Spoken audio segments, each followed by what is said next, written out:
La Fundación Rosa Luxemburgo y el Instituto Superior de Tiempo Libre y Recreación presentan. La esperanza verdadeira implica mi movimento en la historia actuando para rehacer el mundo. De Diálogos y Praxis, 100 años de Paulo Freire. Fora de rehacer el mundo con mi praxis ao lado de outras praxis, não há como tener esperanza.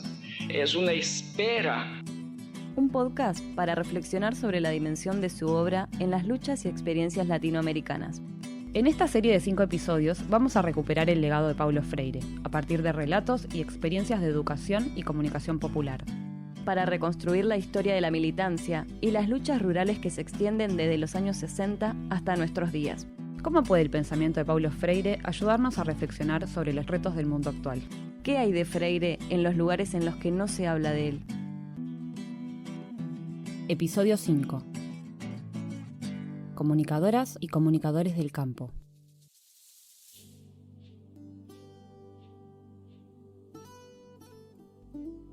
En Latinoamérica, las radios populares surgieron a partir de la necesidad de alfabetizar a las poblaciones más pobres de la región, pero también, a lo largo de su desarrollo, acompañaron procesos revolucionarios, como el de Cuba, y fueron el espacio para voces críticas en épocas de clandestinidad en diferentes países de la región.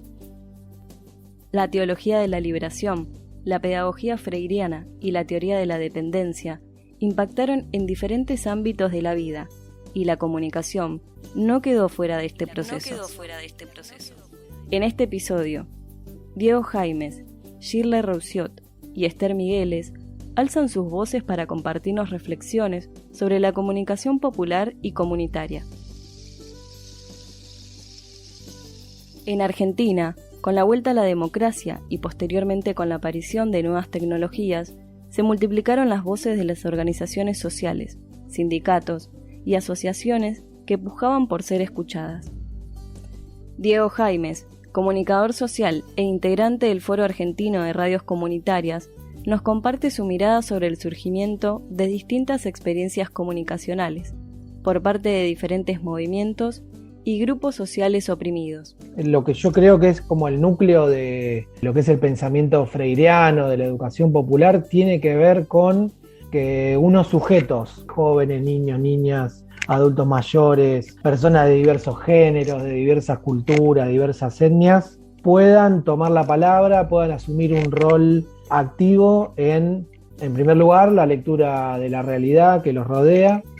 En general se trata de sectores populares, sectores vulnerables, por lo tanto es una realidad que en general los margina a situaciones de pobreza, de exclusión, de falta de derechos, pero se corren de ese lugar de víctimas, digamos que son víctimas, digamos, de estos procesos que genera el capitalismo, el neoliberalismo, y asumen un rol protagónico en la resolución de sus propios problemas. Se organizan, generan movimientos sociales, cooperativas, y en ese proceso se forman, van adquiriendo conocimiento, van produciendo también sus propios conocimientos en diálogo con la realidad, en diálogo con otros actores sociales, y asumen un rol desde lo comunicacional también.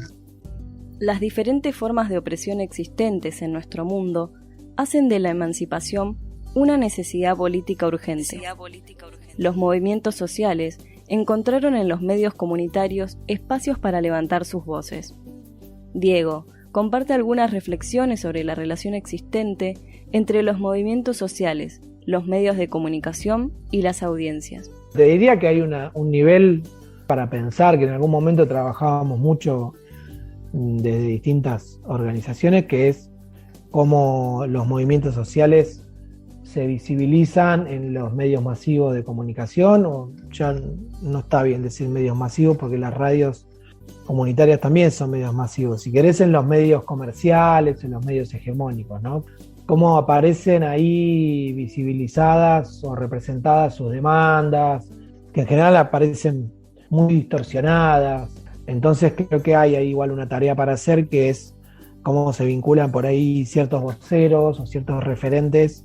Creo que igual es el territorio, te diría casi territorio enemigo, ¿no? El de ir a esos lugares, salvo casos contados. Siempre me parece que la mejor estrategia es tener una comunicación propia con un riesgo también, hay que decirlo, que es hablarle siempre a los convencidos, ¿no? Me parece que acá hay que poner un ojo crítico también, como... Para Paulo Freire, la comunicación es diálogo, y no hay verdadera comunicación sin esa instancia esencial que permita problematizar y desafiar lo establecido. Es decir, que a partir del diálogo podemos entender de manera crítica el mundo que habitamos y analizarlo como un proceso, una realidad que no está terminada, pero sí en constante cambio. Diego Jaimes reflexiona sobre este concepto en relación con la comunicación popular y con la radio en particular. Pensando en las estrategias dialógicas para la radio y tomando un poco esta manera de entender lo educativo que nos dejó Paulo Freire y que después retomaron otros como, por ejemplo, Mario Kaplun, ¿no? Que muchos lo tenemos también como una referencia muy fuerte, que es justamente el diálogo como la posibilidad de construir conocimiento, ¿no? No es solamente una conversación, sino que tiene un fundamento filosófico ese diálogo incluso, que es poder partir de una concepción donde el conocimiento, los saberes no están en un lugar y se transportan o se transmiten o se trasladan a otro, sino que son fruto de esa construcción dialógica y de esa mirada común del mundo. Ese es un poco el pensamiento, me parece, el fundamento intersubjetivo, ¿no? Que habla Freire, que habla también Kaplun, de la educación y también de la comunicación. O sea, no hay posibilidad de conocimiento si no hay diálogo. Es muy ontológico el tema. Si hay alguien que se supone portador del saber y se para frente a otro que se concibe como depositario del saber, no hay conocimiento posible. Eso no es conocimiento, es otra cosa. Es información, son datos, no hay posibilidad de construir conocimiento si no es a través justamente de una lectura del mundo que sea compartida, porque las lecturas del mundo son totalmente subjetivas y pasan a ser, digamos, me parece, lecturas políticas cuando justamente se comparten y se construyen y se dialogan y son articuladas en discursos más comunes que pueden transformar algo, porque también podemos articular un discurso común y no transformar nada, ¿no? La concientización es el proceso por el cual el sujeto se reconoce a sí mismo con la capacidad de transformar y transformarse, y se vuelve una pieza fundamental para la democratización de los espacios y la vida política. En sintonía con ese proceso, Diego Jaimes también comparte la importancia del compromiso con el momento histórico y la necesidad de la pluralidad de voces en los medios de comunicación.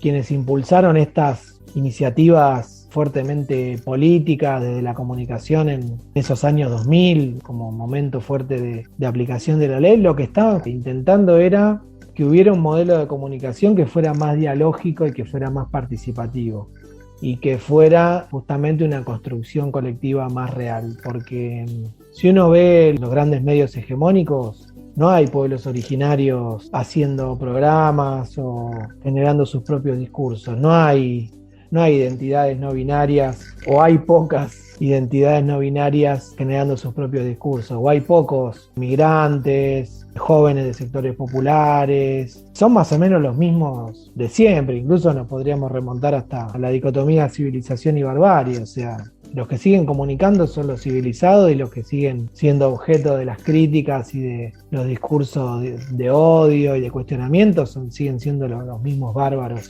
de siempre.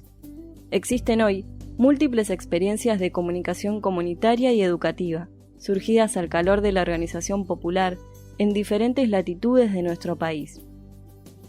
FM La Chicharra es una radio comunitaria que tiene sus orígenes en el departamento de Goya, Corrientes, en julio de 2015.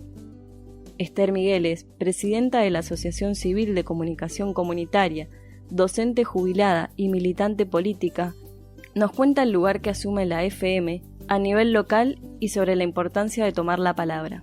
Nosotros somos como un actor más en esta sociedad, donde ahí en la barriada hubo un caso de femicidio y la radio fue el lugar donde nos juntamos, nos concentramos para acompañar, para denunciar, para estar con la familia. O sea, las problemáticas que atraviesan ahí el lugar donde está la radio las mismas problemáticas que nos atraviesan a nosotros. Las agendas que funcionan en los programas que se emiten en la radio y son construidas por los que viven ahí. No hay otra, no es una agenda inventada, no es una agenda donde se miente, donde las problemáticas son de las grandes empresas o de los grandes ganaderos. Acá es la agenda de nuestros compañeros y compañeras que viven en el lugar. La radio comunitaria y educativa El Refugio está ubicada en la Escuela Secundaria de Formación Agraria número 11 en Viedma, provincia de Río Negro. Surge con la idea de ampliar las representaciones positivas sobre las y los jóvenes, y con la idea de transmitir y dar a conocer la realidad de la población rural de la zona. Shirley Roussiot, docente de la Escuela Secundaria Agraria, comparte cuáles son los ejes que construyen la agenda radial y los actores sociales que allí participan. Más que nada tenemos 4 o 5 ejes que son fundamentales dentro del proyecto de la radio y que la escuela también lleva adelante en primera línea, digamos, que son ESI, Educación Sexual Integral, Mujer Rural, Barrio, el barrio de ahí del Juncal, Agroecología. El barrio lo que hace es darle la palabra a los vecinos y las vecinas, a la salita, por ejemplo, de ahí del Juncal, al centro de salud, a la junta vecinal que se está formando, a la escuela primaria, al trueque. Entonces, bueno, eso, darle la palabra y la voz a la comunidad. Bueno, ESI formamos parte del Frente Popular en defensa de la educación sexual integral que hay acá en Viedma. Compañeras docentes han hecho una columna de ESI, se sigue llevando adelante. Agroecología hay también una nueva línea ahí con Julieta, que es la técnica agrónoma que trabaja con nosotros, entonces también tenemos ahí una línea importante. Y con Mujer Rural, Maga, nuestra compañera que es trabajadora social, hace ahí también una columna en el programa porque hay distintos proyectos. Juntarnos Haciendo es un proyecto de mujeres rurales que hacen dulces de todo tipo. Bueno, después también, por supuesto, llevamos adelante, y eso lo hago yo, porque formo parte de movimientos feministas de la ciudad y transfeministas. Llevo adelante esa pata por ahí de feminismo, de género, o la legalización del aborto, distintas banderas dentro del feminismo y del transfeminismo. La comunicación es un proceso formativo y la educación implica a su vez comunicación. En ese sentido, podríamos ver en la radio el principal punto de encuentro entre ambas. A través de la radio se desarrollaron procesos de alfabetización a distancia y espacios educativos rurales. Shirley Roussiot y Esther Migueles nos cuenta sobre la trascendencia de estos intercambios. Por ahí también es una particularidad de la escuela, ¿no? El trabajo que se hace y en las necesidades que los alumnos y alumnas veían, ¿no? Que los chiques veían o que ellos pretendían, digamos, dentro de su día a día, ahí en las chacras y en la escuela. Y esto dio también una herramienta pedagógica para empezar a trabajar desde otro lado, digamos, que no sea como la educación tradicional, ¿no? Así que surgió de ellos, de los chicos, ¿no? Esta necesidad de tener un medio de comunicación en la zona rural que conecte un poco con la ciudad, o por ahí porque veían a sus amigues en Viedma, por ejemplo, escuchando música que les gustaba en la radio, y ellos acá en la chacra no tenían una radio donde pudieran escuchar esa música que les gustaba a los adolescentes, por ejemplo, y dar a conocer la vida también de los productores y de la comunidad rural. Creo que la radio es un importante medio de no solamente de comunicación, sino también de educación. En pandemia nos ocupamos de que todos los programas de Seguimos Educando estén, y toda la programación en sí, como está hecho por sus propios protagonistas, a los que les atraviesa las realidades con lo bueno y con lo malo que siempre pasa, creo que ayudan al intercambio de saberes, tanto de nuestras compañeras y compañeros rurales como de la ciudad. En estas experiencias, las problemáticas de la vida cotidiana, los reclamos sociales, las inquietudes que poseen diversos actores de la comunidad, se vuelcan en la agenda de los medios de comunicación popular. En esa creación de contenidos, se resignifican y se construyen lazos humanos. Esther Migueles hace hincapié sobre un tema muy recurrente en la obra de Freire, el intercambio de saberes. Yo cuando hablo con una productora agrícola, no sabe la cantidad de saberes que yo recibo, porque yo pude haber leído en los libros, pero no tener esa práctica y esa sabiduría propio del lugar. Como también las compañeras pueden aprender de mí toda la etapa de la represión feroz de la dictadura del 76, porque yo lo viví en carne propia a través de un hermano que estuvo preso por ser militante universitario y fue preso y fue torturado. Y entonces yo tengo historias vivientes, historias ahí, como ellos tienen ese trabajo cotidiano de la tierra, de la semilla. Son saberes importantísimos. O sea, yo creo que eso es Freire y ese es el impacto de la educación popular y el entrelazamiento con la comunicación popular. Shirley Roussiot y Esther Migueles narran con sus voces el significado y el lugar que ocupan estos espacios radiales para sus comunidades.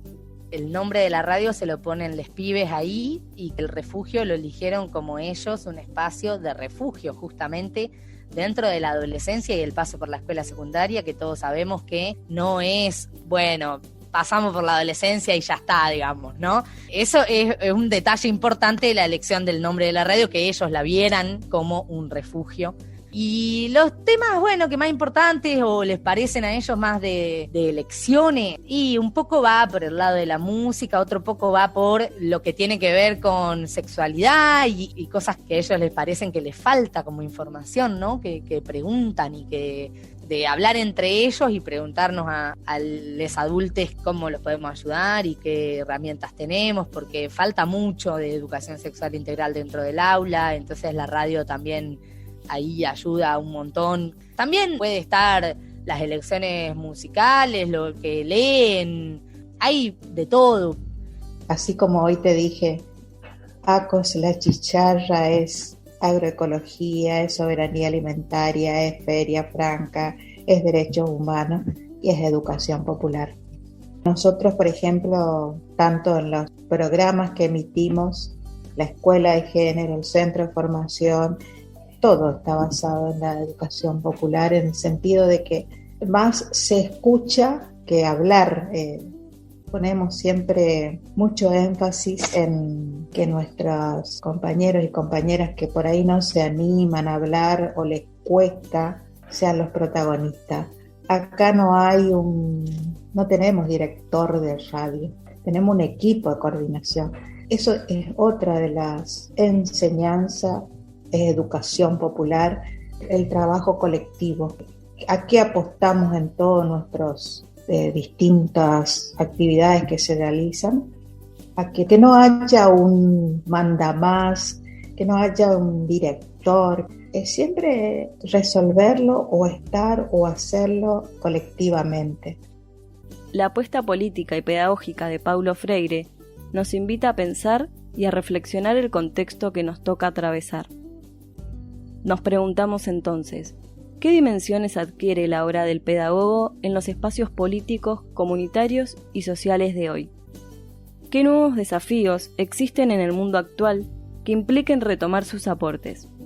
Diego Jaimes reflexiona sobre esto. En cualquier ámbito que haya una posibilidad de leer críticamente el lugar donde estamos, el momento que estamos viviendo, el contexto donde estamos viviendo, y que eso pueda servir para modificarlo de alguna manera, o sea, me parece que ahí hay algo de lo freireano, ¿no? Cuando hay una posibilidad de lectura crítica del mundo, una lectura política, incluso no estereotipada, no sesgada, no tan mediada como por la propia intencionalidad o por el propio lugar, digamos, en el que uno está, me parece que hay algo que es un poco la intención de la educación popular, ¿no? Poder formar sujetos críticos, incluso hasta, bueno, puede estar en una canción, puede estar en una letra de alguien como vos, de algún grupo, de algún cantante que mueve algo incluso desde la sensibilidad, que eso como toca alguna fibra sensible de una persona y lo mueve a algo,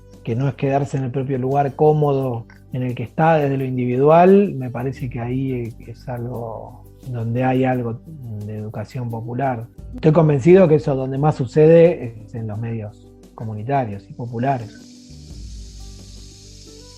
A lo largo de estos 5 episodios, encontramos historias de militancia, vinculadas a la educación popular, la agroecología, la lucha por la tierra y la comunicación popular atravesadas por la mirada aguda y desafiante de la obra de Paulo Freire.